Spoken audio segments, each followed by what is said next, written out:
데뷔작 딱 한 편으로 전 세계에서 가장 유명한 미스터리 작가가 된 이 사람, 여러분 아마 알고 계실 겁니다.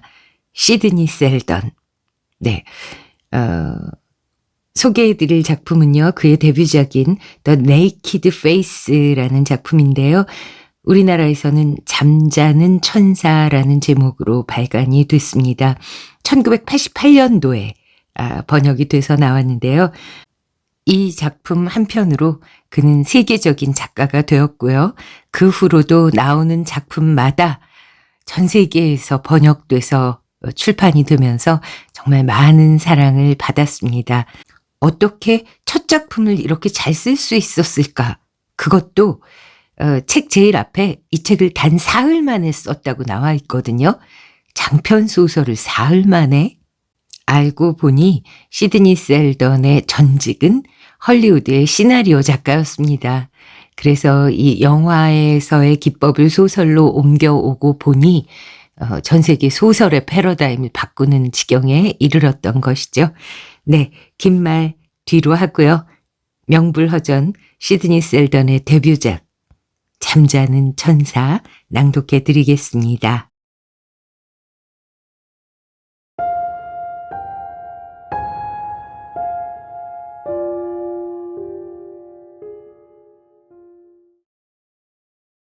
시드니 셀던 장편 미스터리 잠자는 천사.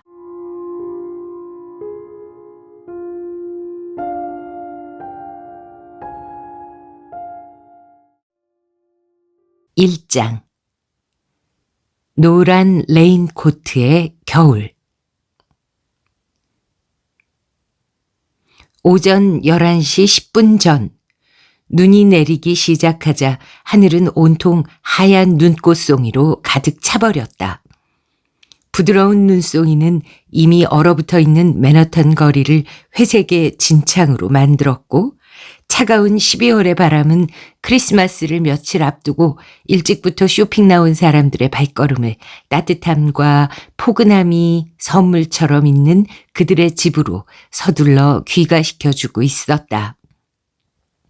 이때 키가 크고 깡마른 한 사나이가 철늦은 노란 빛깔의 레인코트를 걸치고 밀리는 인파의 흐름에 따라 렉싱턴가를 바삐 걷고 있었다.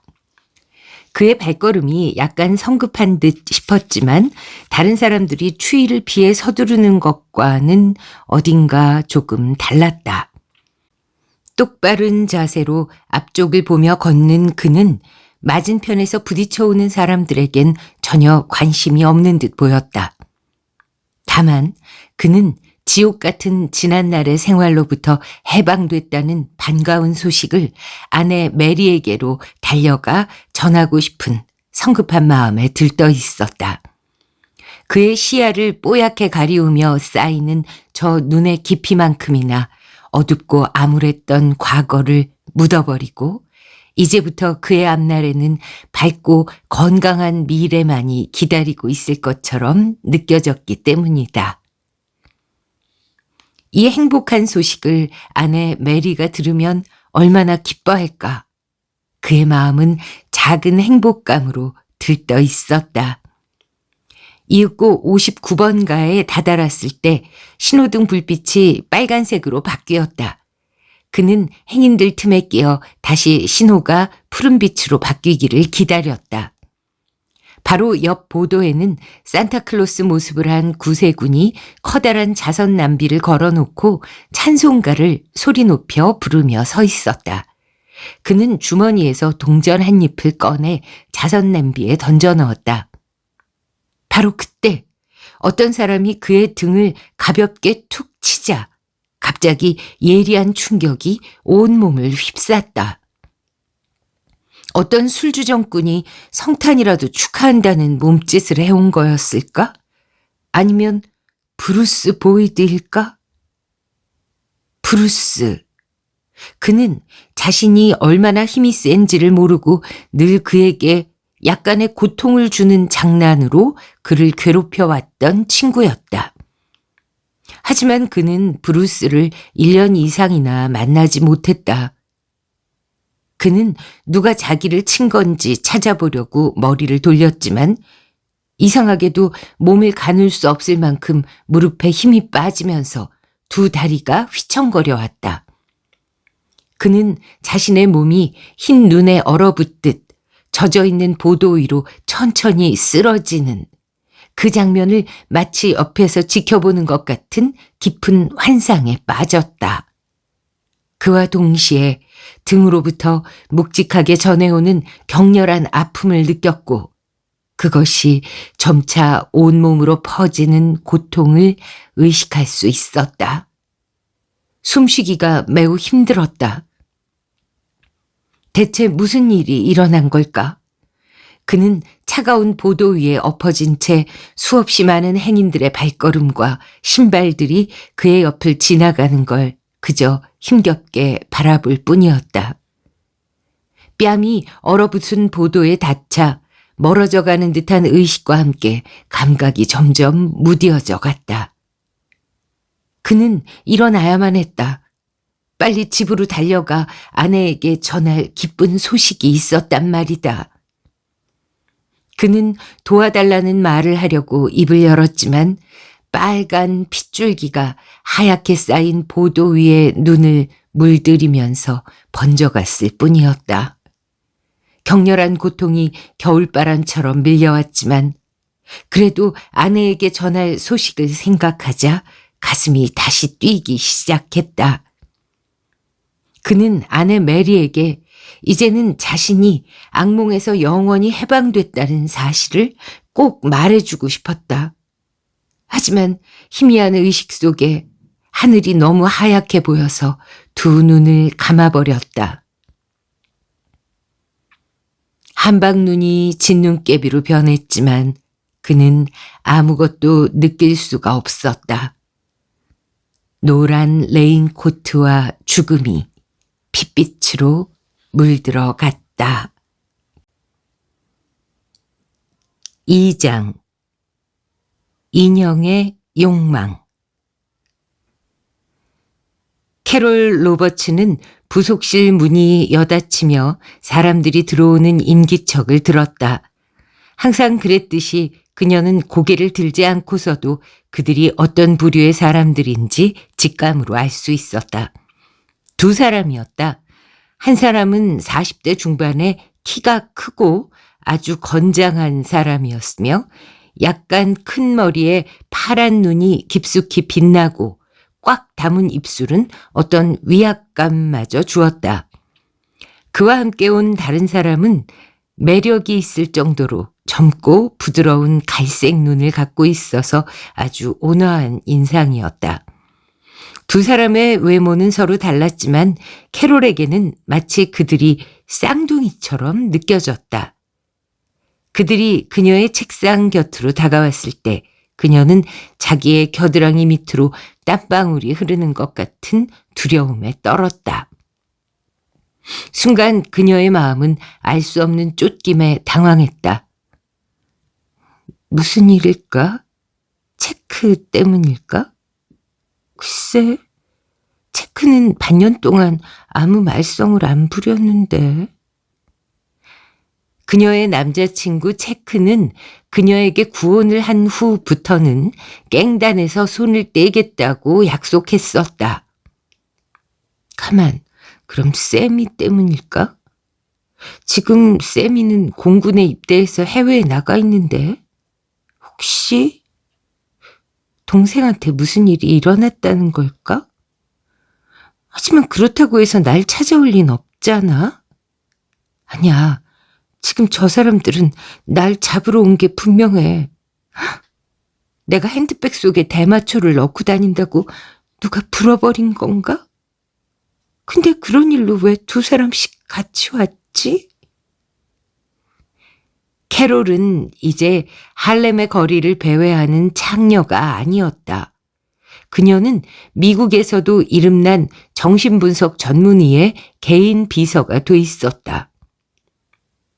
그들 두 남자가 그녀 곁으로 다가오자 캐롤은 어쩔 줄을 몰랐다. 하지만 그녀의 표정만은 담담했다.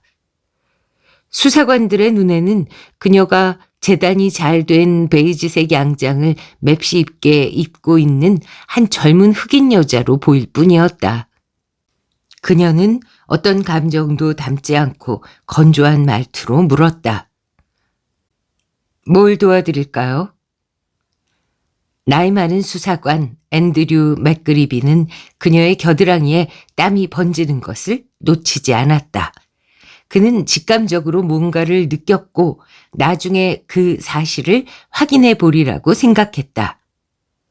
의사의 옆이 서인 캐롤 로버츠는 신경을 곤두세운 표정이 되고 말았다.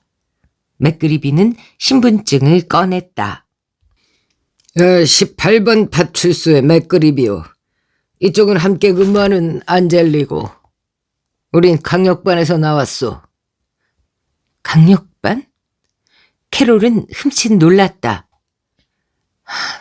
체크가 사람을 죽였구나. 약속을 어기고 또 갱단에 가담하다니. 어떤 사건에 휘말려서 살인을 저지른 거지? 아니면 체크가 총상을 입었다는 걸까? 죽은 건 아니겠지. 그녀는 땀이 점점 더 많이 흐르는 것을 몸으로 느꼈다. 맥그리비가 그녀의 표정을 하나도 놓치지 않으려는 듯 날카로운 시선으로 쏘아보았다. 저드 스티븐스 선생을 만나러 왔습니다. 젊은 수사관이 말했다. 그의 음성은 침착하고 부드러웠다. 그제서야 캐롤은 그가 손에 작은 종이 꾸러미를 들고 있다는 걸 발견했다. 그녀는 잠깐 그의 말이 뭘 뜻하는지를 생각했다. 책 때문이 아니었네. 세미도 아니고 대마초도 아니고. 죄송해요. 환자가 와 있는데요. 그녀는 겨우 안도의 숨을 내쉬며 말했다. 잠깐이면 되는데 뭘 좀 물어보고 싶어서 그렇소. 여기가 곤란하다면 파출소로 가는 수밖에 없지. 맥그리비가 말했다. 그녀는 의아한 표정으로 그들을 쳐다보았다. 강력반 수사관들이 무슨 일로 우리 선생님을 보자는 걸까? 경찰이 어떻게 생각하든 간에 선생님은 잘못한 일이 있을 리 없다. 그녀는 확신했다. 얼마나 오래전 일이었더라. 4년 전이었다. 선생님과의 인연은 야간 재판정에서 시작되었다. 그 사건은 새벽 3시였다. 재판정의 흐린 불빛에 모든 사람들의 얼굴은 납종이처럼 피곤하고 음침해 보이던 시각. 실내는 마치 낡은 페인트 껍질이 벗겨진 벽지처럼 누적된 공포로 가득 차 있어 공기마저 끈적거렸다. 머피 판사가 재판을 맡게 된 것부터가 캐롤에게는 불운 인셈이었다. 그녀는 겨우 2주일 전에 바로 이 자리에서 또 다른 재판을 받았었다. 하지만 그때는 집행유예로 풀려났었다. 처음이기 때문이다. 그러나 2주 뒤인 지금 이 순간은 사정이 달랐다. 그녀보다 앞서 있던 한 건의 재판이 거의 끝나가고 있었다. 키가 크고 조용해 보이는 남자가 판사 앞에서 뭔가를 얘기하고 있는 동안 그가 담당한 피고는 수갑을 찬 채 몸을 떨었다. 캐롤은 그 키 크고 잘생긴 남자가 변호사일 거라고 추측했다. 쉽게 의지할 수 있는 그런 편안한 분위기가 엿보였다. 그녀는 뚱뚱한 피고가 무척 복이 많다고 생각했다. 불행하게도 그녀에게는 변호사가 아예 없었으니까. 캐롤의 이름이 호명되었다. 그녀는 떨리는 무릎을 바짝 붙이고 일어났다. 간수가 피고석으로 그녀를 밀었다. 서기가 공소장을 판사에게 건네주었다. 머피 판사는 그녀를 한번 건너다 보고는 앞에 놓인 소장을 들여다보았다. 캐롤 로버츠, 거리에서 유객행위, 마리화나 소지, 체포 시의 반항. 마지막 혐의는 거짓말이었다. 경찰이 먼저 그녀를 거칠게 밀쳤기 때문에 경찰의 사타구니를 걷어찬 데 불과했으니까. 어쨌든 그녀는 자유와 권리를 누려야 할 미국 시민인 것이다. 여기에 몇 주일 전에도 왔었지, 캐롤 양. 그런 것 같아요, 판사님. 그리고 집행유예를 받았고, 네, 몇 살인가? 그런 질문이 나오리라고 예측한 대로였다. 16살이에요. 바로 오늘이 16번째 생일이죠. 해피 버스데이 투 미. 그녀는 말을 끝내자 울음을 터뜨렸고 온몸을 떨며 통곡을 하기 시작했다. 키가 큰 앞팀의 변호사 같은 그 남자가 서류 뭉치를 가죽 가방에 넣다가 캐롤이 울고 서 있자 그녀를 돌아보며 한참 동안 쳐다보았다. 그리고는 머피 판사에게 뭔가를 말했다. 판사는 휴정을 선언하고 곧 판사 대기실로 사라졌다. 15분쯤 후 간수가 캐롤을 다시 판사 대기실로 데리고 들어갔다. 거기서 조금 전에 보았던 그 키 큰 남자가 판사에게 뭔가를 열심히 얘기하고 있었다. 캐롤, 아주 복이 많구나. 또 한 번 기회를 주지. 본 재판정은 피고를 스티븐스 박사의 개인 보호하에 둘 것을 명한다. 머피 판사가 엄숙하게 말했다. 이 키 큰 남자, 변호사가 아니라 돌팔이 의사였구만. 하지만 그녀에게는 그가 돌팔이이건 말건 상관없는 일이었다. 다만 오늘이 그녀의 생일이 아니라는 사실이 밝혀지기 전에 빨리 이곳을 떠나면 그만이었다. 그 의사는 그의 아파트로 그녀를 데리고 가면서 별로 대답이 필요 없는 말들을 침착하게 이어나갔다. 그 남자는 이스트강을 굽어보는 71번가의 현대식 아파트 건물 앞에서 차를 세웠다. 세상에나. 그 건물은 입구에서는 수위가 맞이했고 엘리베이터에는 안내양이 대기하고 있었다. 그들은 모두 그 의사에게 몹시 정중하게 대했으므로 그녀도 의사 선생이 새벽 3시에 16살짜리 창녀를 데리고 들어오는 것쯤은 예산일인가 보다 생각했다. 캐롤은 사실 이런 현대식 아파트가 처음이었다. 거실은 흰색과 엷은 베이지색이 잘 조화된 낮고 긴 소파가 놓여 있고 중앙에는 두꺼운 유리가 깔려있는 티테이블 위에 커다란 체스판이 얹혀 있었는데 벽에 걸린 한 폭의 추상화가 분위기를 연출해주고 있었다. 정문에는 건물 현관을 비치는 폐쇄회로 텔레비전 모니터가 설치되어서 출입자들을 감시하고 있었다. 또 거실 한 구석에는 크리스탈 잔과 술병으로 가득 채워진 홈바가 보기 좋게 진열되어서 우아함을 더해주고 있었다. 창문 밖으로 새벽 어스름 속에 정지된 듯 흐르는 이스트 강변에 보트가 회색빛으로 저 멀리서 꿈처럼 엎드려 있었다. 재판정으로 가면 늘 배가 고프단 말이야. 어디 생일 저녁상 좀 차릴까? 그는 그녀를 부엌으로 데리고 가서 그 자신이 직접 멕시코 옴레트와 프렌치 포테이토, 토스트, 샐러드, 그리고 커피를 준비했다. 호래비가 되면 말이야. 언제든 먹고 싶을 때 요리를 할 수 있어서 좋단 말이야. 스티븐스 박사가 그렇게 말했다. 오, 이 사람은 집 지키는 여편네가 없다는 거네. 잘만 하면 한몫 잡을 수 있겠는데?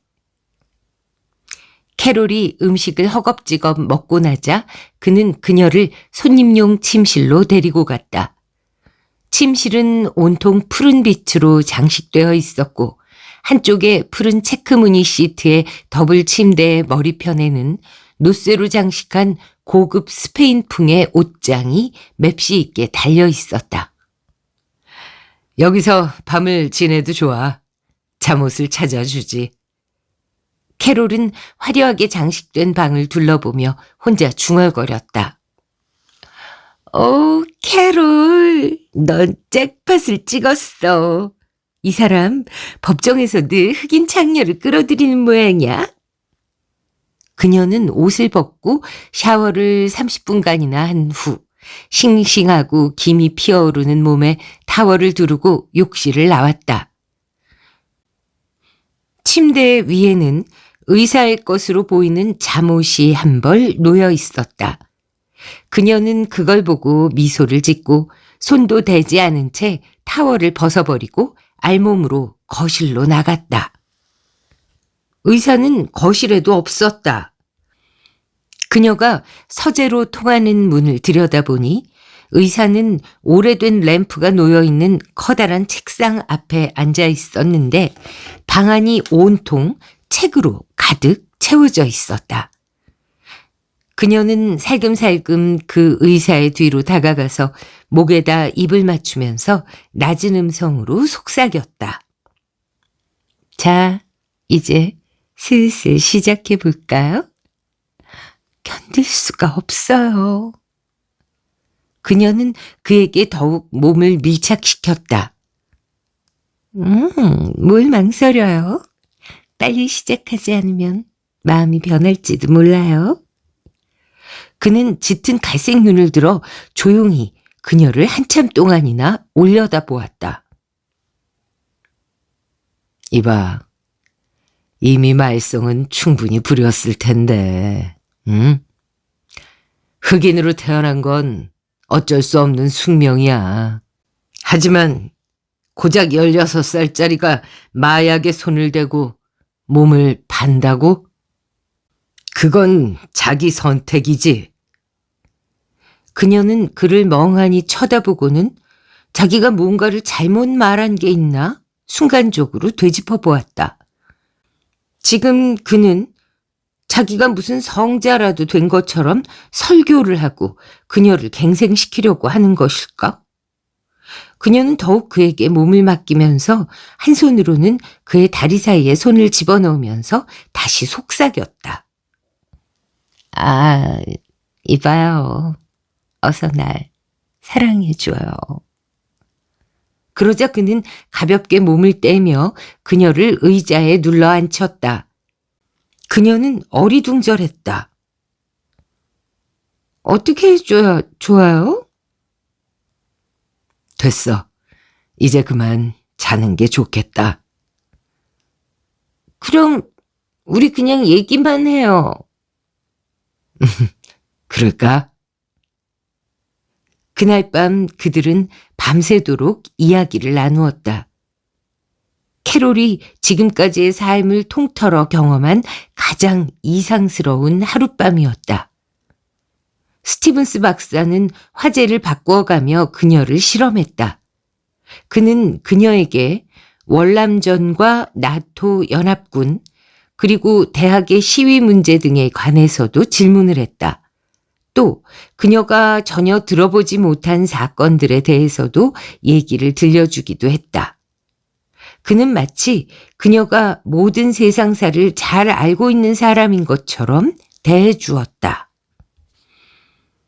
그로부터 몇 달이 지난 후에도 그녀는 잠들기 전이면 그때 나눴던 대화, 그때 알게 된 새로운 삶의 방법, 그리고 그녀를 변화시킨 기적 같은 문구들을 되새겨 생각해보곤 했다.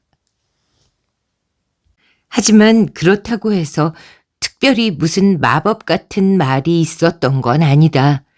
그저 스티븐스 박사는 오랜 시간 그녀와 침착하고 조용한 음성으로 얘기를 나누었을 뿐이다. 일찍이 아무도 그녀를 그렇게 대해준 적이 없었다. 그는 그녀를 한 인간으로서 상대해 주었고 그녀의 의견과 감정을 존중해 주었다.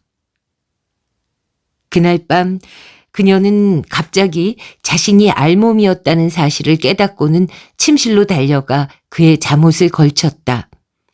그 역시 캐롤을 따라 들어와서 침대 끝에 앉아 계속해서 아름답고 진실한 이야기를 나누었다. 그들은 모택동과 훌라후프 그리고 피임약에 대해서도 서로의 의견을 나누었다. 그때 전에는 아무하고도 결코 이야기해 본 적이 없는 사실에 대해 모두 털어놓기도 했다. 그런 것들은 그녀의 무의식 속에 깊이 잠재해 있던 불빛 같은 삶의 파편들이었다. 오랜 대화가 이어지던 끝에 그녀는 자기도 모르게 깊은 잠으로 빠져들었고 모든 것이 텅 빈 것처럼 느껴졌다. 마치 큰 수술을 받고 난 뒤 몸에서 독소가 다 빠져버린 듯한 느낌과도 같았다. 아침 식사를 끝낸 후 의사는 그녀에게 $100를 쥐어주었다. 캐롤은 잠시 망설이다가 입을 열었다. 제가 거짓말을 했어요. 어제는 제 생일이 아니었어요. 하하, 알고 있어. 하지만 판사한테는 우리 아무 말도 하지 말자고, 응? 자, 이 돈 받아둬. 그럼 다음번에 경관한테 붙잡힐 때까지는 아무도 성가시게 굴지 않을 테니까. 근데 말이야, 나는 우리 병원에서 접수를 봐줄 비서가 하나 꼭 필요하거든. 캐롤이라면은 훌륭히 해낼 수 있을 것 같은데. 어때? 농담이시죠? 저는 속기 같은 것도 할 줄 모르고요. 컴퓨터도 당연히 못 쳐요. 학교에 다시 들어가면 배울 수 있지 않을까? 캐롤은 한동안 그를 바보스럽게 쳐다보고 나서 약간 흥분된 어조로 말했다. 그건 미처 생각 못했네요. 아주 훌륭한 말씀이에요. 그녀는 그 $100를 손에 들고 어서 빨리 이 아파트를 빠져나가서 할렘에 있는 피쉬맨 상점으로 달려가 친구들에게 자랑하고 싶은 마음뿐이었다. 대마초를 산다면 일주일은 피울 수 있는 큰돈이었다. 그녀가 피쉬맨 상점 안으로 들어섰을 때 조금도 변하지 않은 침울한 얼굴들과 상스러운 농담, 의기소침한 짓거림 속에 또다시 파묻혀버렸다. 이제 그녀는 자기의 집으로 돌아온 거였다. 하지만 그녀에겐 웬일인지 의사 선생님의 아파트가 뇌리에서 떠나질 않았다. 가구의 화려함이나 거대한 크기의 문제가 아니었다. 그곳은 아주 깨끗하고 조용한 섬처럼 생각되었다. 마치 다른 세상에 존재하는 작은 섬 같았다. 그리고 의사는 그녀에게 그 섬으로 올 수 있는 여권을 내민 것이다. 어쨌든 잃은 건 없었다. 그녀는 그 일을 그냥 웃어넘기면 되는 해프닝으로 여기려고 노력을 했다. 그런데 놀랍게도 캐롤은 야간 학교에 등록을 했다. 그녀는 녹이 쓴 세면대와 부서진 변기, 색바랜 커튼이 늘어져 있는 파멸의 아파트로부터 뛰쳐나올 준비를 한 것이다. 그녀는 지난날 환상 속에서 런던이나 파리를 왕래하는 돈 많은 공주였으며 그녀 위에서 헐떡거리는 남자들은 그녀에게 결혼을 간청하는 돈 많은 부자로 보였었다. 하지만 그들이 매번 몸을 부르르 떤 다음 미련 없이 그녀에게 몇 푼의 지폐를 던져주고 떠나버릴 때 그녀의 꿈은 자취도 없이 사라지곤 했던 것이다. 그녀는 겨울 햇살이 곱게 빛나던 어느 날 얼룩진 학교 기숙사를 나와 부모들에게로 돌아갔다. 스티븐스 박사는 그녀가 공부하는 동안 아낌없이 학비를 빌려주었다. 그녀는 무려 최우수 학생으로 고등학교를 마쳤다. 박사는 그의 짙은 회색 눈에 자랑스러운 표정을 잔뜩 담고서 졸업식에까지 참석해 주었다. 비로소 그녀의 인생에 그녀를 신뢰하는 사람이 나타난 것이다. 이제 그녀는 전혀 다른 사람으로 변했다. 그녀는 낮에는 일을 하고 밤에는 비서 학원을 다녔다. 학원을 수료한 바로 다음 날부터 그녀는 스티븐스 박사의 사무실에 출근하기 시작했고 아파트를 얻어 혼자 새로운 삶을 개척해 가기로 마음먹었다. 4년이 지나는 동안 스티븐스 박사는 첫날 그들이 만났을 때와 똑같은 태도로 그녀를 대해주었다. 처음에 그녀는 어떤 기대를 갖고 그를 대했지만 결국은 그가 그녀를 있는 그대로밖에 더 이상 다르게 취급하지 않는다는 사실을 깨달았다. 그가 원하는 것은 그녀의 육체가 아니라 그녀 자신이 하나의 원숙한 인간으로 완성되어 가는 것뿐이었다. 그녀에게 어떤 문제가 생기면 그는 언제나 시간을 내주었다. 최근에는 캐롤과 캐롤의 연인 체크와의 사이에 일어난 일을 얘기하고 의견도 구했다. 그녀는 스티븐스 박사가 자기를 자랑스럽게 생각해 주기를 바랐다. 사실 그녀는 박사를 위해 무슨 일이든 하고 싶었다. 잠자리도 같이 할 수 있음은 물론 필요하다면 그를 위해 목숨을 바칠 각오까지 되어 있었다.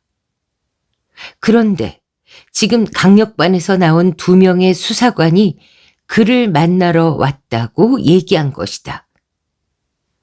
나이든 형사 맥그리비가 초조한 듯이 말했다. 어떻게 생각하나, 아가씨? 환자하고 함께 있을 땐 결코 방해하지 말라는 분부가 계셨어요. 그녀는 말을 하면서 맥그리비의 눈에 비친 표정을 살폈다. 인터폰이라도 해보죠. 그녀는 전화를 들고 벨을 눌렀다. 30초 정도가 지나자 스티븐스 박사의 목소리가 들려왔다. 무슨 일이지? 선생님을 뵙자고 수사관 2분이 오셨어요. 강력반에서 나왔다는데요. 그녀는 그의 대답하는 목소리에서 어떤 이상한 점을 찾으려고 신경을 곤두세웠다. 하지만 아무것도 감지되지 않았다. 좀 기다려야겠는데. 저드 스티븐스 박사는 곧 전화를 끊었다. 자랑스러운 기분이 그녀를 휩쌌다. 그럼 그렇지. 이 사람들이 날 못살게 굴 수는 있을지 몰라도 우리 선생님한테는 그렇게 못할걸. 그녀는 고개를 반듯하게 쳐들며 되물었다. 들으셨죠? 얼마나 오래 걸릴까? 젊은 수사관이 말했다. 그녀는 책상 위에 시계를 보며 말했다. 아직 25분이 남았어요. 오늘 마지막 환자예요. 그럼 기다리지. 맥그리비가 한숨을 내쉬며 말했다.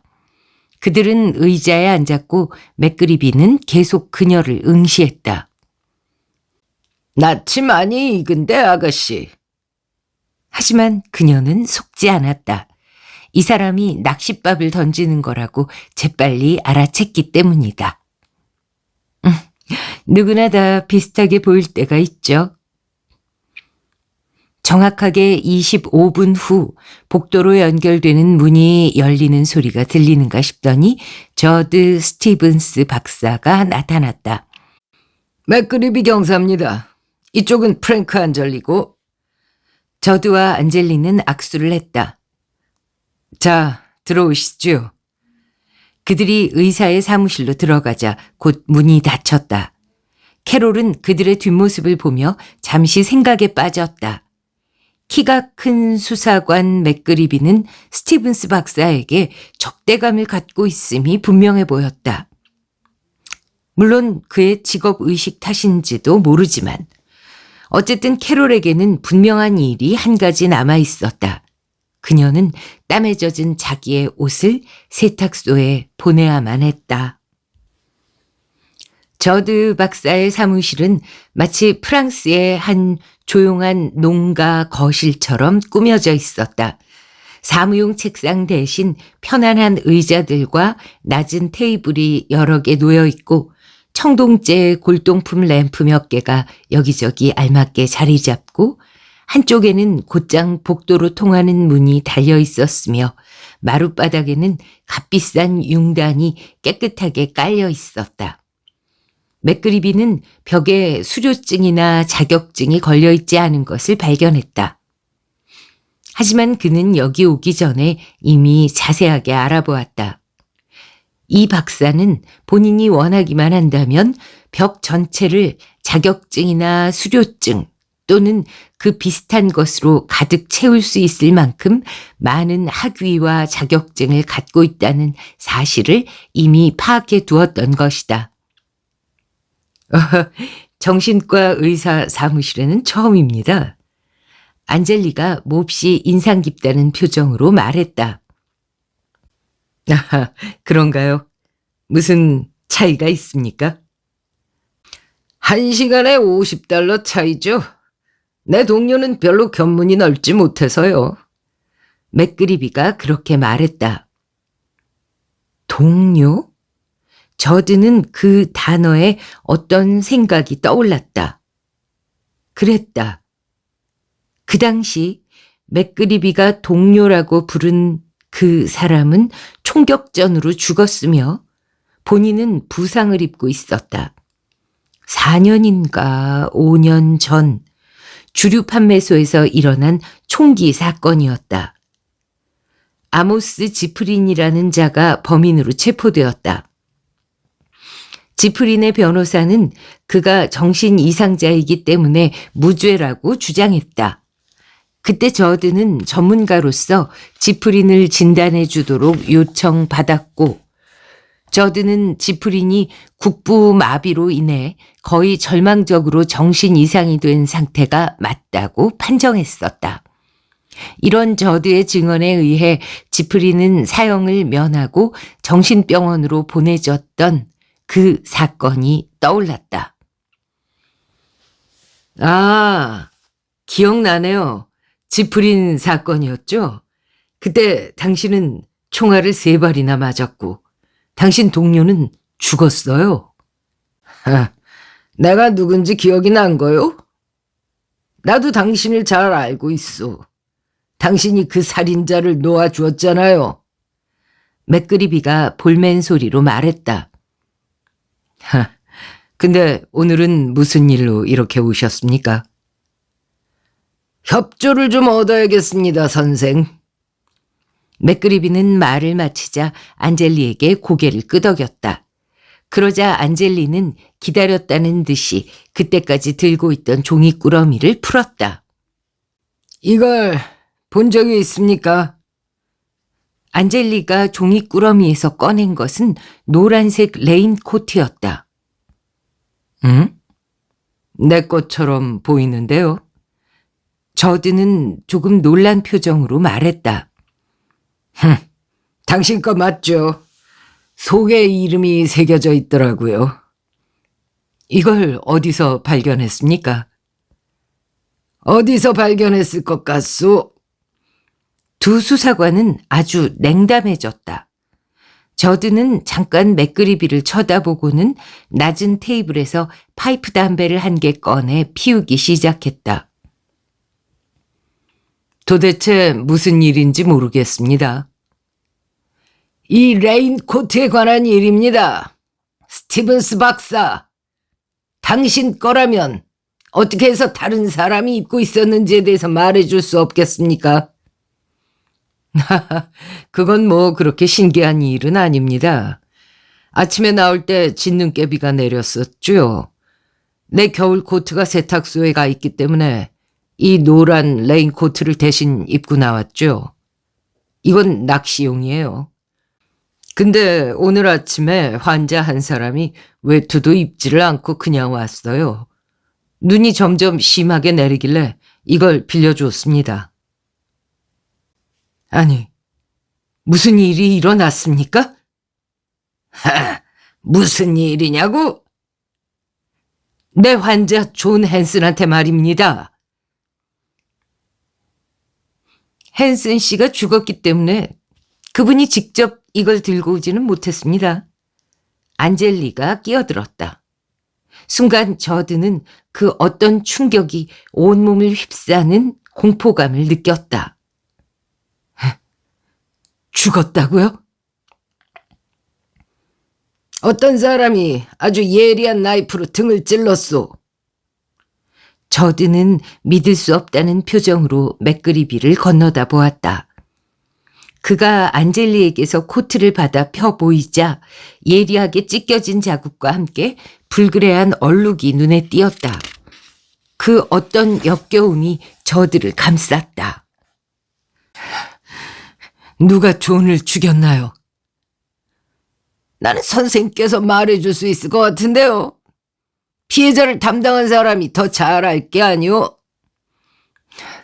아니요. 언제쯤 일어난 일입니까? 오늘 11시경 이 사무실에서 딱 한 블록 떨어진 렉싱턴가에서였소. 몇 사람이 그가 당하는 걸 직접 본 모양인데 모두들 심한 눈보라와 성탄절 준비에 바빠서 그냥 지나쳐버린 바람에 아직까지 목격자를 찾지 못하고 있소. 저드는 책상 한쪽 끝을 꽉 움켜잡았다. 몇 시에 헨슨이 여기 왔었습니까? 안젤리가 물었다. 10시쯤이었습니다.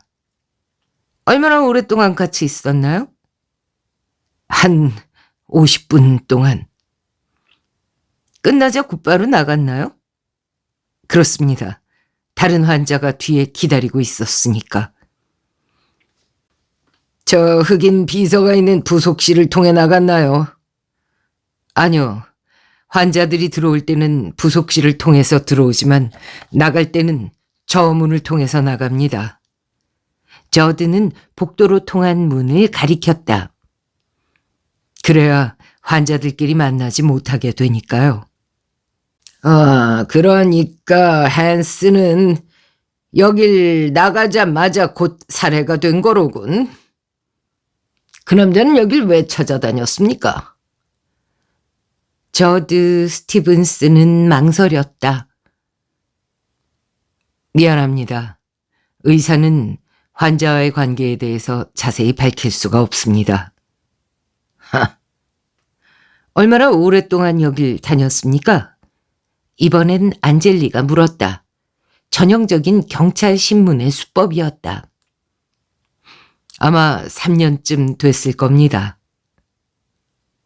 무슨 문제로 왔었나요? 너무 내밀한 얘기는 빼고 기본적인 것만 좀 말씀해 주시죠. 저드는 망설이며 또다시 생각에 잠겼다. 오늘 아침 여기를 찾아왔던 존 헨슨은 무척 흥분해 있었다. 돌연한 자기 자신의 변화에 적응하지 못한 데서 온 흥분 상태였다. 그는 일종의 성불구 겸 동성애자였습니다. 점입 가경이구만. 네, 게이였다고 봐야죠. 하지만 헨스는 치료가 됐습니다. 오늘 아침 나는 그에게 더 이상 여기에 오지 않아도 좋다고 말했죠. 그러자 그는 아주 기뻐하면서 곧 가족들에게로 돌아가겠다고 했습니다. 그에게는 아내와 2 아이가 있습니다.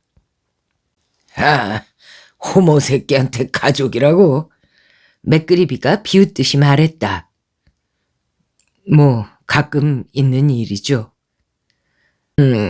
그렇다면 이게 말이 되는구만. 그동안 관계했던 그 호모의 파트너가 그 자를 놓치기 싫었는지도 모르지. 싸움이 벌어졌고 화가 나서 칼을 꽂았을 수도 있겠고. 맥그리비가 말했다. 저드는 잠시 생각에 잠겼다. 가능한 일입니다만, 하지만 믿을 수 없습니다. 왜냐하면 헨스는 1년 넘게 남자하고의 동성애 관계를 갖지 않았습니다. 내 생각에는 그냥 지나가는 불량배한테 당한 것 같습니다. 헨스는 누군가하고 싸움을 할 종류의 사람이 아니거든요. 맥그리비가 그 말을 듣고 시거를 꺼내 불을 붙이며 말했다. 그 불량배설에 대해서는 이상한 게 있어.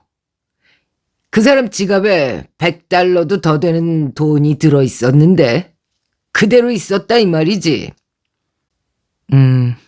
꼭 돈을 노렸다고 단정할 수는 없죠. 저드는 창문 쪽으로 걸어가 거리를 내려다보며 말했다.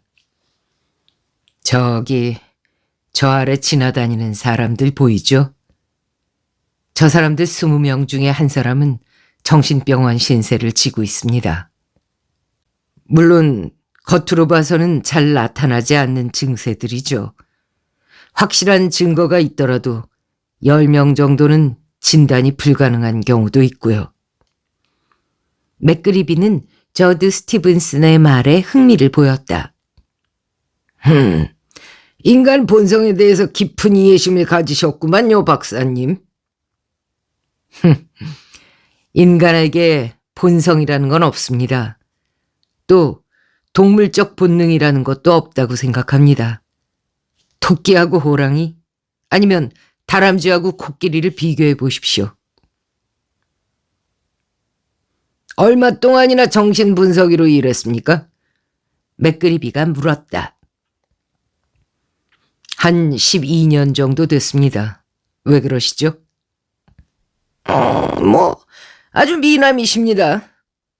환자들이 아주 쉽게 사랑에 빠질 것 같은데요. 순간 저드의 눈에 싸늘한 기운이 돌았다. 글쎄요, 그 질문의 요지가 뭔지 모르겠군요. 이봐요, 선생. 잘 알지 않소?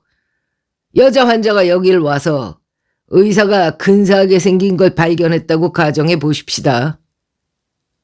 여자 환자만이 아니지. 자기가 성불군지 호모새끼인지를 구분하지 못하는 존 헨슨 같은 사람이 말이에요. 그래, 지난 3년 동안 호모인 헨슨이 한 번도 당신한테 흥분을 느끼지 않았다고 장담할 수 있어? 저드는 무표정하게 맥그리비를 쳐다보았다. 지금 그게 세상만사 다 겪었다는 당신의 추측이요? 일어날 수 있는 일이지 않소. 내가 말하는 요점은 그런 일이 가능하지 않느냐 이 말이야. 헨슨한테 더 이상 올 필요가 없다고 했죠. 호모인 헨슨은 그 말이 싫었는지도 모르지 않소. 지난 3년 동안 당신한테 굉장히 의지했을 텐데 말이에요. 두 사람이 싸움을 했을 수도 있고. 저드는 그 말에 분노를 감출 수 없었다. 그때 안젤리가 침묵을 깨뜨렸다. 선생님, 오랫동안 헨슨을 치료해 왔으니까 누가 그를 증오할 사람이 있을 수도 있다 이런 생각이 드신 적은 없습니까? 그렇다면 본인이 누군가를 증오했을 수도 있고 말이에요. 그런 사람이 존슨한테 있었다면 벌써 나한테 말했을 거요. 헨슨에 대해서는 내가 모든 걸 다 알고 있다고 생각합니다. 헨슨은 오늘 아침 여기를 떠날 때 몹시 행복해 있었습니다.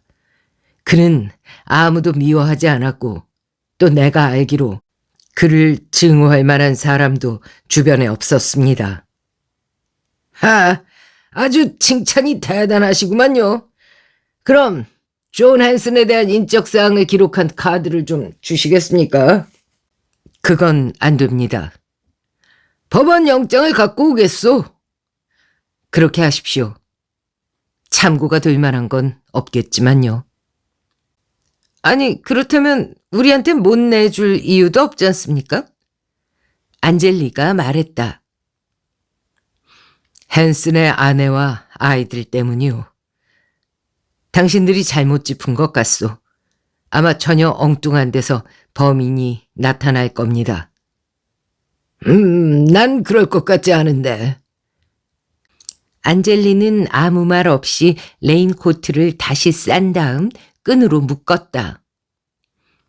이건 좀 더 감정을 한 다음에 돌려드리겠습니다. 그냥 가지시오. 다시 연락하겠소, 선생. 맥그리비는 복도로 통하는 문을 열었다.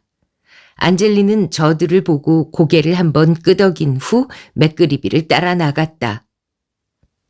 캐롤이 들어왔을 때 저드는 그 자리에 그대로 서 있었다. 괜찮으세요, 선생님? 그녀가 머뭇거리며 물었다.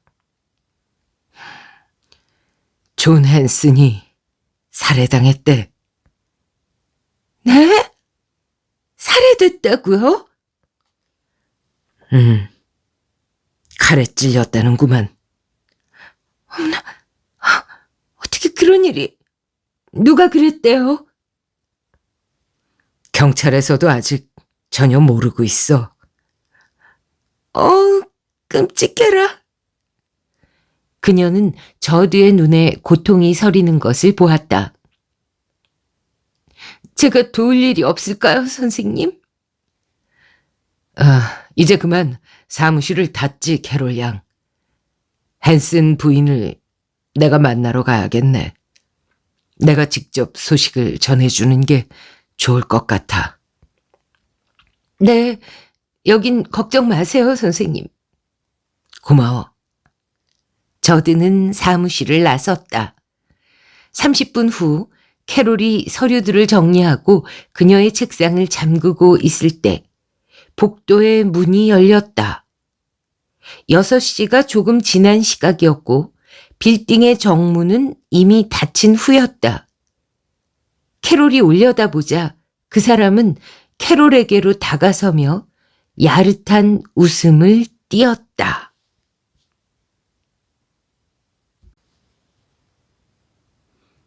(3장) 흐르는 죽음의 순간들.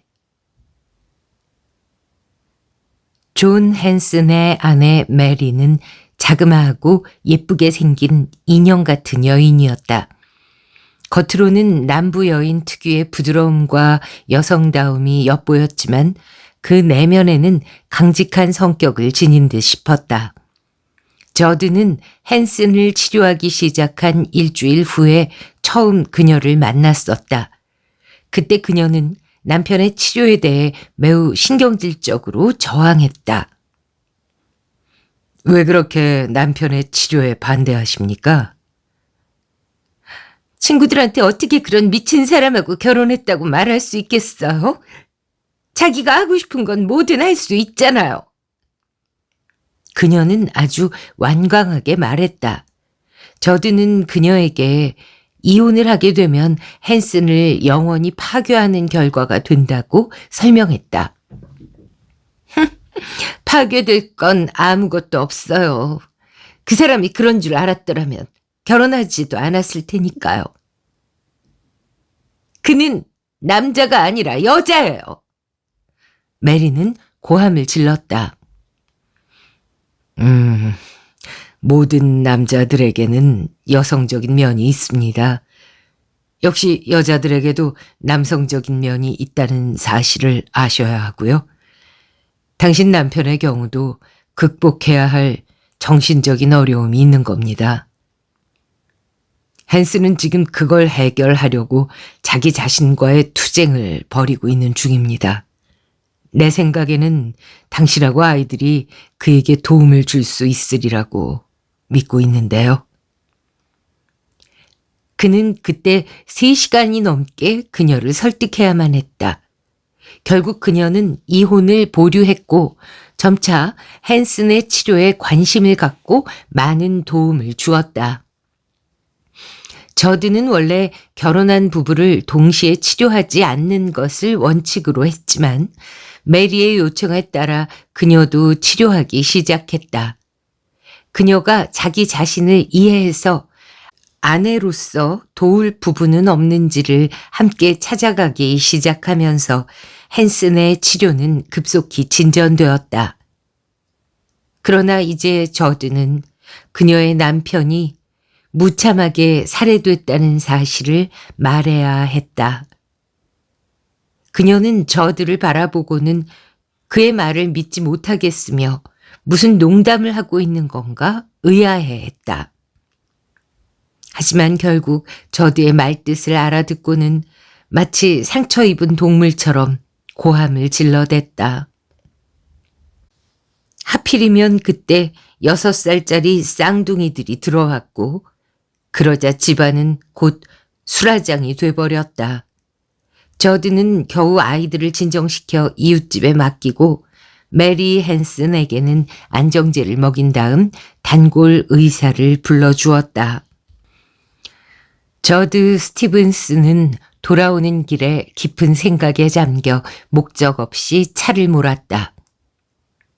존 헨슨은 자기 자신의 단점을 극복하기 위해서 피나는 노력을 했고 드디어 승리의 순간에 의미 없는 죽음을 당해버렸다. 그를 죽인 자는 정말 존 헨슨과 성관계를 했던 남자일까? 헨슨이 그를 버리자 살해됐을 가능성도 없지는 않았다. 하지만 저드는 그걸 믿기 어려웠다. 형사 맥그리비는 그가 사무실에서 한 블록 떨어진 곳에서 살해됐다고 말하지 않았던가. 헨슨을 죽인 자가 만약 동성애를 나누던 친구라면 그를 조용한 곳으로 불러내서 먼저 그를 설득해 본 다음 말을 듣지 않으면 그때 살해했을 가능성이 더 설득력 있었다. 마침 길모퉁이에 서 있는 공중전화 부스를 보자 저드는 피터 헤들리 박사와 그의 부인 노라와 저녁 약속을 했던 것이 떠올랐다. 그 부부는 그와 가장 가까운 친구들이었지만 오늘은 그 초대에 응할 기분이 나질 않았다. 그는 차를 세우고 전화를 걸었다. 노라가 대답했다. 어머, 저드. 한참 늦었어요, 벌써. 지금 어디 계세요? 노라, 오늘은 일이 좀 있어서 못 가겠어요. 못 온다고요? 어머, 지금 기막힌 금발 미녀가 당신을 보고 싶어 죽겠다고 기다리고 있는데? 다음번에 합시다. 대신 양해를 좀 구해줘요. 어머, 의사들은 다 그런가요? 잠깐만요. 노라가 불평스럽게 말했다. 잠시 후 피터가 전화를 바꿨다. 저드, 뭐 잘못된 거 있나? 아니야, 그냥 힘든 하루였어. 내일 얘기하지. 아이가 아주 멋있는 스칸디나비아 미녀가 기다리고 있는데 너무 미녀야. 다음 기회에 만나. 저드는 전화기 저쪽에서 한동안 수근거리는 소리를 들을 수 있었다. 다시 노라가 전화를 바꿨다. 저드, 이 아가씨가 크리스마스 이브에 또 오겠다는데 그땐 만날 수 있겠어요? 나중에 얘기해요, 노라. 오늘은 미안하게 됐어요. 그는 전화를 끊었다. 저드는 대학 졸업반 때 결혼을 했었다. 그때 그가 사귀고 있던 여자 엘리자베스는 밝고 명랑한 성격의 아가씨로 사회학을 전공하고 있었다. 그 둘은 젊음을 만끽하며 서로 사랑했으며 장래에 태어날 아이에 대해 아름다운 꿈을 키웠었다. 하지만 그들은 결혼 후 첫 번째 맞은 크리스마스 날 엘리자베스가 뱃속의 아이와 함께 자동차 충돌 사고로 죽어버렸다. 저드는 그 사고 이후 오로지 일에만 몰두했으며 그 결과 미국 내에서 가장 유명한 정신분석의로 발돋움했다. 사실 그는 아직 다른 사람들과 어울려 크리스마스를 맞을 마음의 준비가 돼 있지 않았다.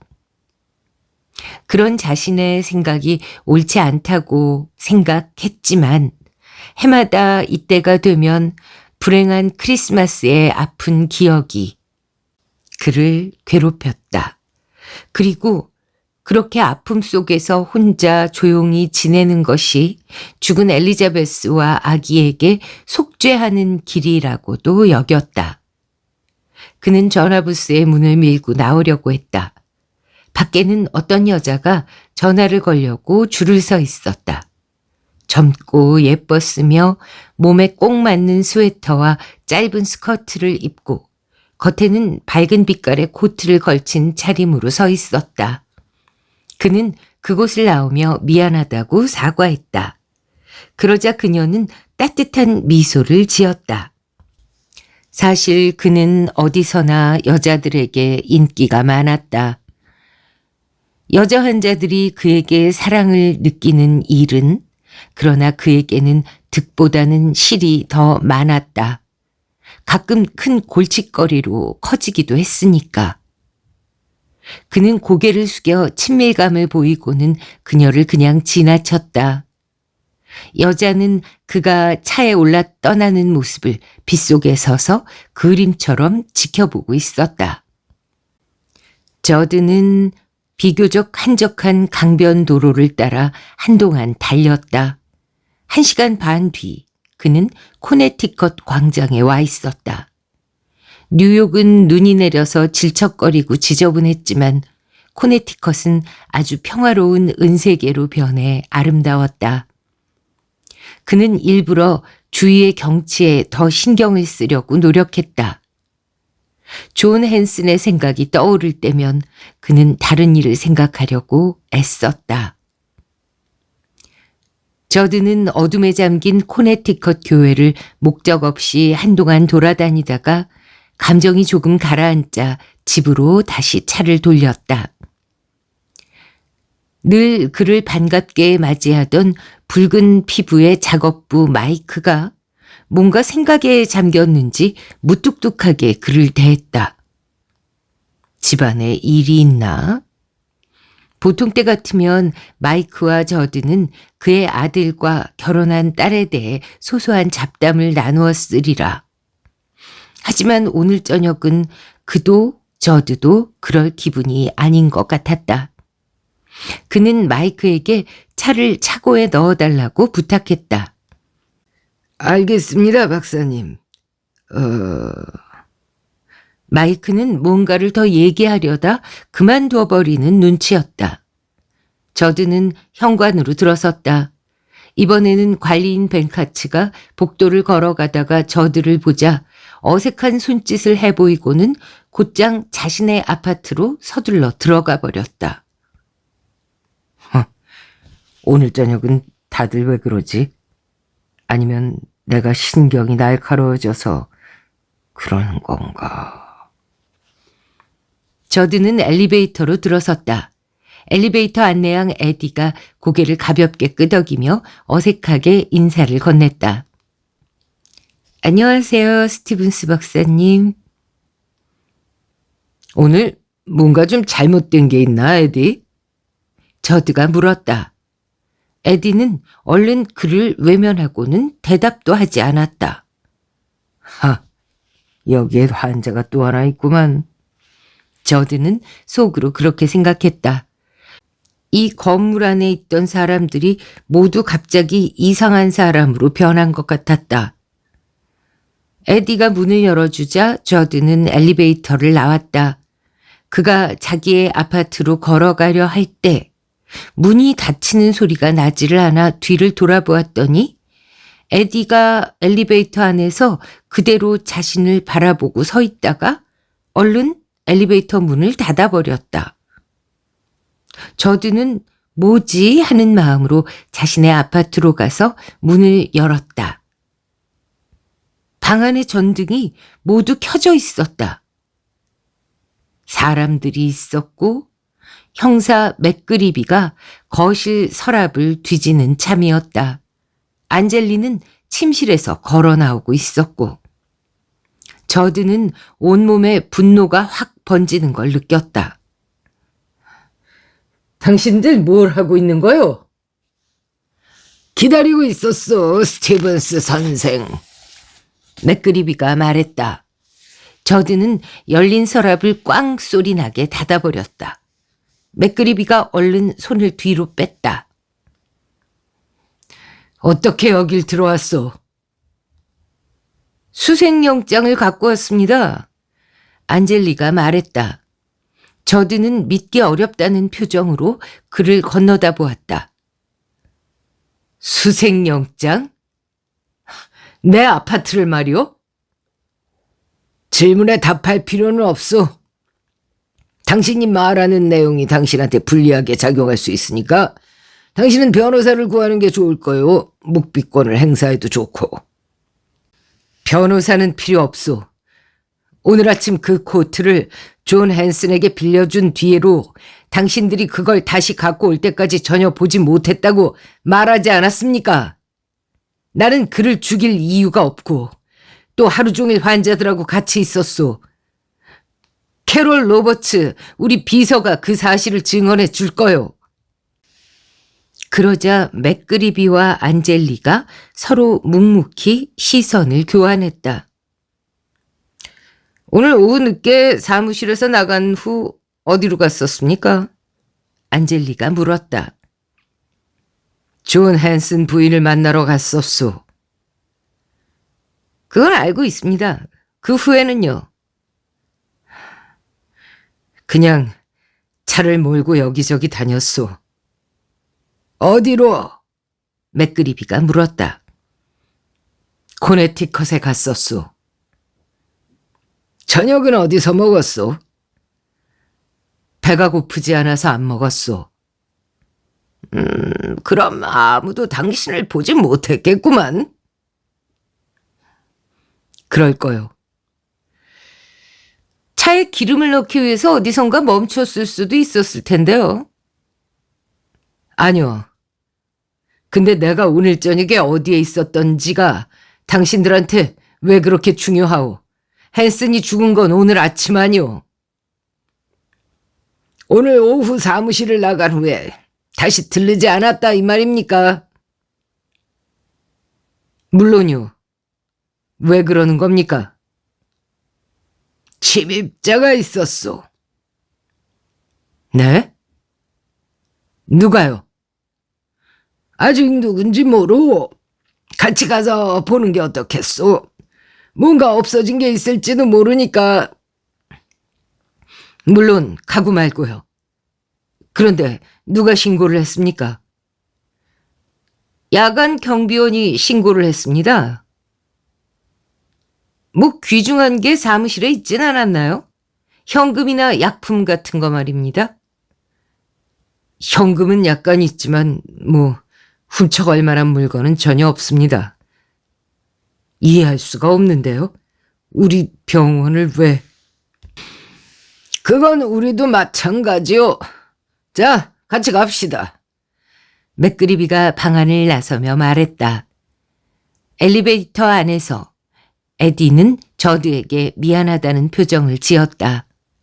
관리인도 수의도 다들 이 상황을 말해야 마나 고민하느라고 그토록 이상한 태도를 보였던 거였다. 다만 한 가지 걱정되는 것은 5년 전에 자신의 동료가 죽었던 그 사건을 두고 나이 든 형사 맥그리비 쪽이 뭔가 자기를 옭아매려고 한다는 느낌이 든다는 거였다. 벌써 5년 전의 일이 아닌가? 그동안 내내 맥그리비는 그 생각을 하고 있었단 말일까? 현관에는 경찰 표시가 없는 차가 한 대 세워져 있었다. 병원이 있는 건물에 도착하자 저드는 로비 출입자 명부에 사인을 해야 했다. 경비원 비글로가 이상한 눈초리로 저드를 바라보았다. 이 밤중에 웬일인가 하는 거였을 거다.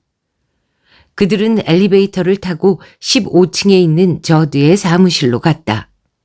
문 앞에서 저드가 열쇠를 꺼내려 하자 안젤리가 문이 열려 있다고 말했다. 저드가 앞장서서 문을 밀고 들어갔다. 캐롤이 사용하던 부속실은 엉망으로 어질러져 있었다. 책상 서랍은 모두 빠져 있었고 종이가 바닥에 잔뜩 흐트러져 있었다. 저드는 믿을 수 없다는 표정으로 실내를 둘러보았다.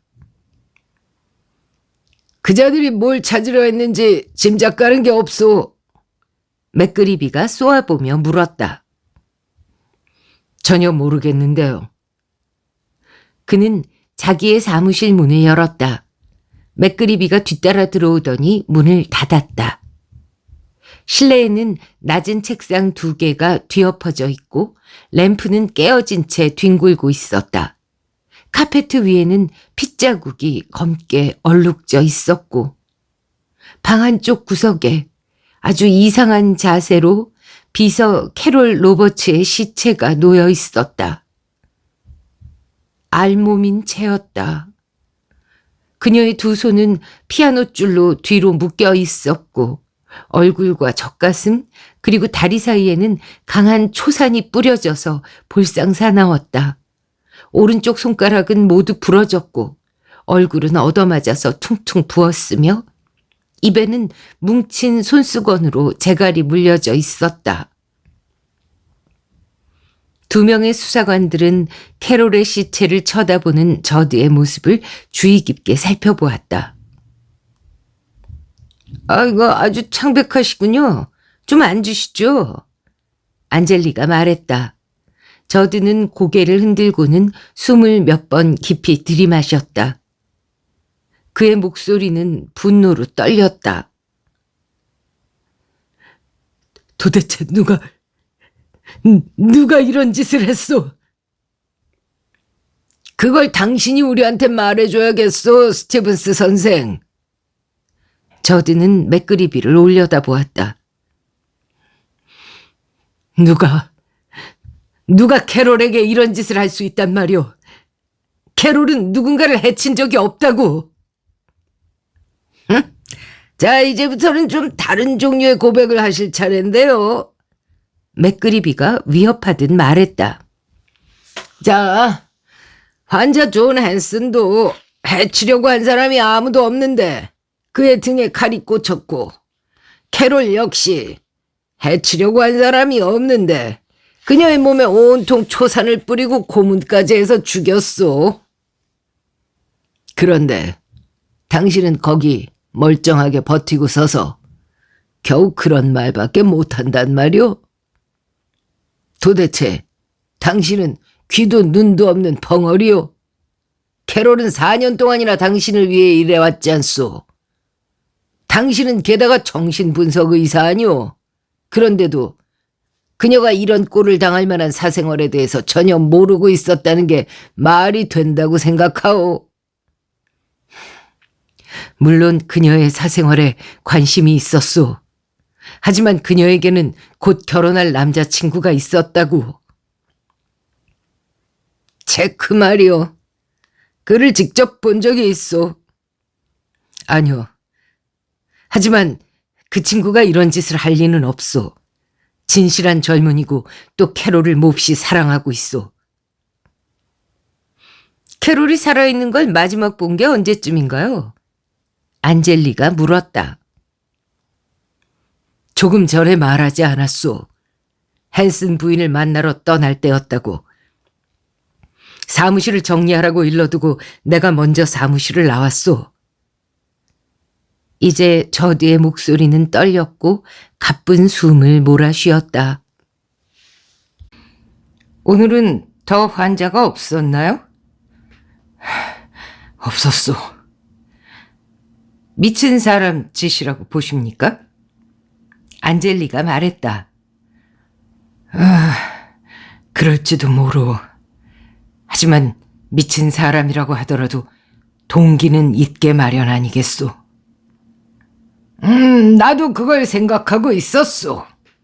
맥그리비가 동의한다는 듯 말했다. 저드는 캐롤의 시체를 다시 바라보았다. 마치 찢어진 인형처럼 쓸모없이 한쪽 구석에 버려져 있었다. 계속 저렇게 놓아둘 거요? 저드는 화가 나서 큰 소리로 말했다. 네, 곧 옮길 겁니다. 검사반 또 강력반에서 이미 조사는 다 끝났으니까요. 저드는 맥그리비를 향해 돌아섰다. 그럼 나한테 보여주려고 캐롤을 저렇게 놔뒀단 말이오? 그렇소. 다시 한번 묻겠는데 누군가가 캐롤을 저렇게 만들면서까지 이 사무실에서 가져가야만 했던 그런 중요한 게 있습니까? 없소. 환자 기록은? 저드는 고개를 가로저었다. 아무것도 없소. 이거 별로 협조적이 못 되는데요, 박사. 내 기록에 도움될 만한 게 있다면 왜 진작 내가 말하지 않았겠소. 나는 내 환자들을 잘 알아요. 환자들 중에 그녀를 죽일 만한 사람은 아무도 없소. 이건 외부인의 짓이 틀림없어요. 응? 어떻게 당신 기록을 찾으려는 사람이 환자 중에 없다고 장담할 수 있는 거죠? 내 기록에는 전혀 손대지 않았다는 게 그 증거요. 맥그리비가 흥미롭다는 듯이 저드를 바라보았다. 어떻게 그걸 알았죠? 당신은 내용물을 들춰보지도 않았지 않소? 저드는 벽 쪽으로 걸어갔다. 그가 페놀 아랫부분을 누르자 벽이 열렸다. 거기에는 여러 칸의 선반이 진열되어 테이프가 가득 쌓여 있었다. 나는 환자하고의 대화를 모두 녹음해서 여기에 보관하고 있어. 혹시 캐롤을 고문해서 테이프가 어디 있는지 알아내려고 하지 않았을까? 이 녹음 테이프 안에 다른 사람들이 필요로 할 만한 그런 중요한 자료란 아무것도 없소. 이 사건에는 분명히 다른 동기가 있을 거요. 저드는 다시 캐롤의 시체가 있는 쪽으로 시선을 던졌다. 그녀를 보자 새로운 분노가 또다시 치밀어 올랐다. 누가 이런 짓을 했는지 반드시 알아내야만 해요. 그럴 작정이요. 맥그리비는 저드를 쏘아보며 말했다. 찬바람이 거세게 불고 지나다니는 행인도 없는 사무실 빌딩 앞에서 맥그리비는 안젤리에게 저드를 태워다 주라고 일렀다. 난 아직 볼 일이 있어. 그는 저드를 향해 잘 가라는 인사를 했다. 저드는 커다란 체구의 맥그리비가 거리를 향해 걸어가는 뒷모습을 지켜보았다. 가시죠. 굉장히 추운데요. 저드는 운전석 옆자리에 앉았다. 캐롤의 가족에게 소식을 전해야겠어요. 우리가 먼저 다녀왔습니다. 저드는 피곤한 듯 조용히 고개를 끄덕였다. 저드는 이 시간에 맥그리비가 무슨 볼 일이 있는 건지 사뭇 궁금했다. 그의 생각을 알기라도 한 듯 안젤리가 입을 열었다. 맥그리비 선배는 좋은 사람이에요. 다만 그때 지프린이 자기 동료를 죽인 죄로 마땅히 사형에 처해져야 했다고 생각하고 있는 거죠. 하지만 그 당시 지프린은 정말 정상이 아니었소. 예, 박사님 말을 믿겠습니다. 그러나 맥그리비는 그렇지 않을 거라고 생각했다. 그는 복잡한 머리를 잠시 동안 캐롤에 대한 생각으로 돌리면서 그녀의 명랑함과 사랑스러움, 그리고 일에 대해 가졌던 열정과 자랑스러움에 대해 생각했다. 저드는 아파트로 돌아왔지만 잠을 이룰 수가 없었다. 그는 브랜디를 한 잔 따라 들고 서재로 갔다. 처음 캐롤을 데리고 이 집에 왔던 날, 그녀가 알몸으로 서재로 들어와서 그를 유혹하던 생각이 생생하게 되살아났다. 그는 그때 전혀 동요하는 기색 없이 냉정하게 행동했었다. 그것만이 그녀를 구할 수 있는 유일한 기회라고 판단했기 때문이다. 하지만 그때 자신이 그 본능을 참기 위해 얼마만큼 큰 의지와 힘이 필요했는지는 그녀는 몰랐을 것이다. 그는 브랜디 잔을 들어 단숨에 마셨다. 시립 시체 안치소는 을씨년스러웠다. 맥그리비는 시체 해부가 끝나기를 기다렸다. 검시관이 손을 들어 신호를 하자 그는 병적일 만큼 하얀 빛이 가득한 해부실로 들어섰다. 검시관은 커다란 싱크대 앞에서 손을 씻고 있었다. 그는 자그마한 체구를 가진 사람으로 목소리는 가늘고 높았으며 동작은 아주 민첩했다. 그는 맥그리비의 질문에 짧고 간결하게 대답하고는 얼른 사라져버렸다. 맥그리비도 그를 따라 밖으로 나와서 택시를 기다렸지만 한 대도 눈에 띄질 않았다. 모두 휴가라도 간 모양이지. 그때 경찰차 한 대가 달려오자 그는 차를 세우고 자기 신분증을 보여주며 19번 파출소로 데려가 달라고 요청했다. 이건 사실 규칙에 어긋나는 일이었지만 어쩔 수 없는 경우다. 아주 길고 추운 밤이 맥그리비를 기다리고 있었던 거다. 파출소로 들어서자 안젤리가 기다리고 있었다는 듯 맥그리비를 맞이했다. 캐롤 로버츠의 해부가 방금 끝났어. 임신 중이었어. 안젤리가 놀란 표정으로 그를 다시 바라보았다. 3개월째래. 안전하게 중절해버리기엔 이미 늦었고 겉으로 나타나기에는 좀 이르고. 그게 그녀의 죽음하고 관계된다고 생각하나요? 좋은 질문이군. 캐롤의 친구라는 누구야, 테크라는 놈이 캐롤을 임신시켜놓고 곧 결혼을 해야 할 처지였다고 생각해보자고. 결혼 후 몇 달도 지나지 않아 애가 태어날 거고, 뭐 그런 건 자주 있는 일이긴 하지만 어쨌든 임신을 시켰는데 결혼은 하기 싫다. 뭐 그런 생각을 하는 건 아주 흔한 일이잖나. 하지만 정신병자가 아니고서야 어떻게 그런 일로 살인까지. 자, 생각해보자고.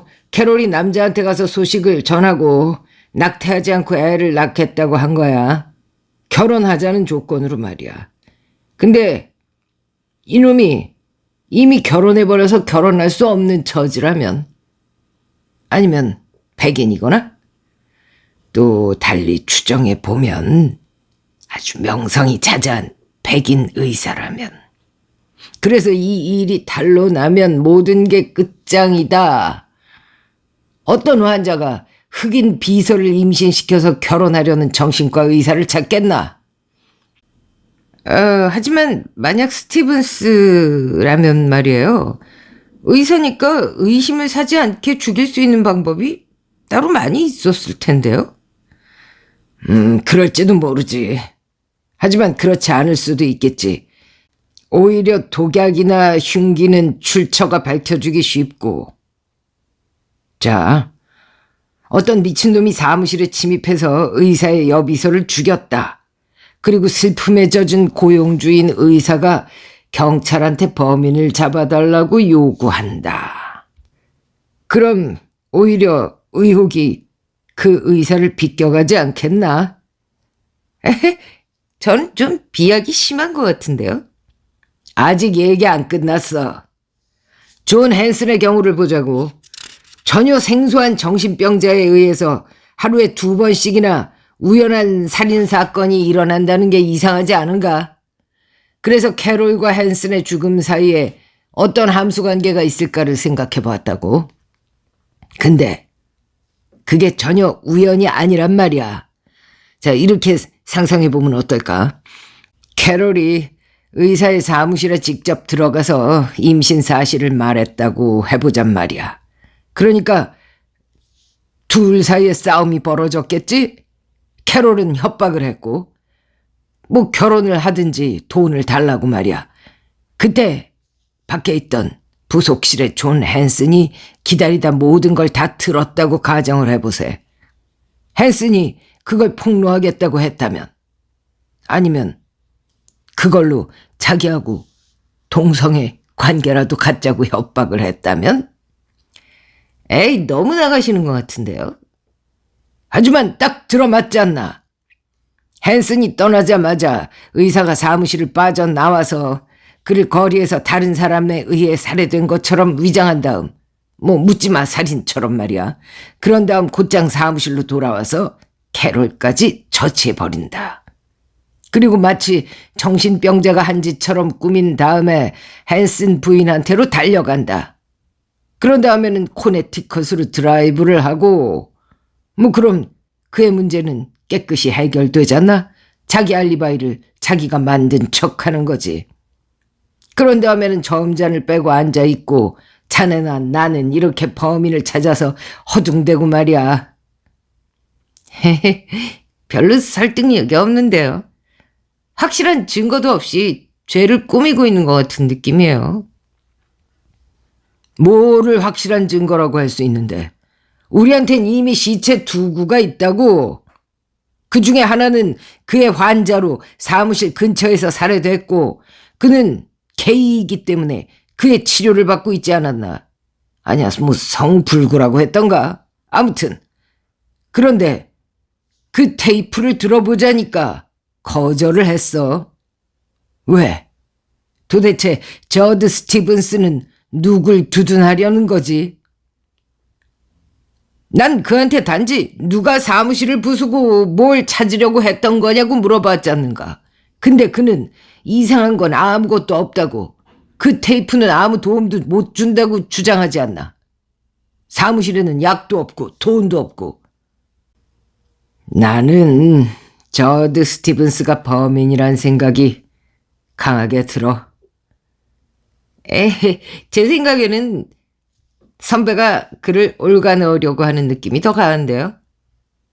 안젤리의 말에 맥그리비의 얼굴이 순간 분노로 붉게 변했다.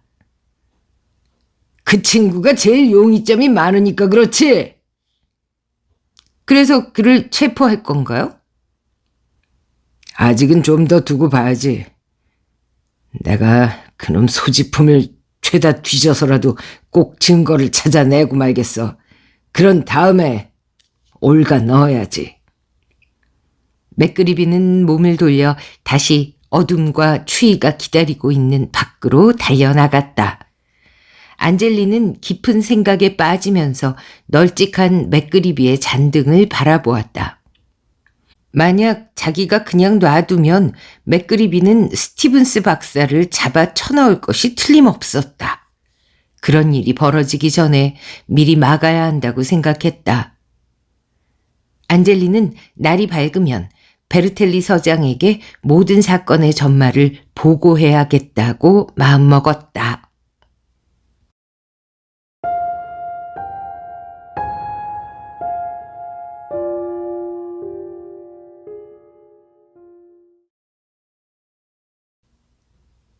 네, 시드니 셀던의 The Naked Face, 잠자는 천사 1부는 여기까지입니다. 원책에는요 23개의 장이 들어있습니다. 저는 오늘 1장 노란 레인코트의 겨울, 2장 인형의 욕망, 3장 흐르는 죽음의 순간들 낭독해 드렸고요. 모두 6회에 걸쳐서 낭독을 완성할 예정입니다. 근데 이 감기 때문에 원래는 이틀이면 끝났을 녹음을 지금 열흘 넘게 붙잡고 찌끔찌끔 읽었는데요. 앞으로는 속도가 좀 붙지 싶습니다. 덕분에 책 내용을 다 또 내 머릿속에 지우개가 지워줘서요. 읽으면서 또 다시 막 뭐랄까, 조마조마하면서 읽고 있습니다. 어머, 두 사람이나 죽었네. 뭐 이러는 거죠. 다 읽어놓고 다 잊어버려서. 네, 잊어버리는 것은 아주 건강한 해마의 작업이라고 합니다. 모든 걸 기억하고 있으면 새로운 정보가 들어올 자리가 없어서 그렇게 하는 거래요. 그러니까 자꾸 잊어버리는 것에 대해서 두려움을, 공포를, 불만을 갖지 않는 것이 좋다고 합니다. 한 1년쯤 뒤에 와서 또 들으시면 재미있으실 거예요. 네. 올 4월은 정말 날씨가 이상했습니다. 30도까지 올라가는가 하면 한파주의보가 내리기도 했고 기상청에서 그렇게 올 4월을 얘기를 했던데요. 그런 날씨에 감기 안 걸리셨던 분들 정말 존경합니다. 네. 아무튼 시드니 셀던의 이 놀라운 처녀작 앞으로 6부에 걸쳐서 방송해 드릴 거고요. 좋아요, 구독, 댓글, 알림 설정, 공유, 하이프, 쇼핑 부탁드리겠습니다. 그리고 6일에 걸쳐서 연속적으로 올려드릴 거기 때문에 하이프는 일주일에 딱 3개밖에 없잖아요. 그러니까 웬만하면 일부에 몰아서 좀 하이프를 쏟아 부어 주시기를 부탁드리면서 물러가겠습니다. 네, 여러분은 감기 걸리지 말고 건강하세요. 안녕히 계세요. 내일 또 올게요.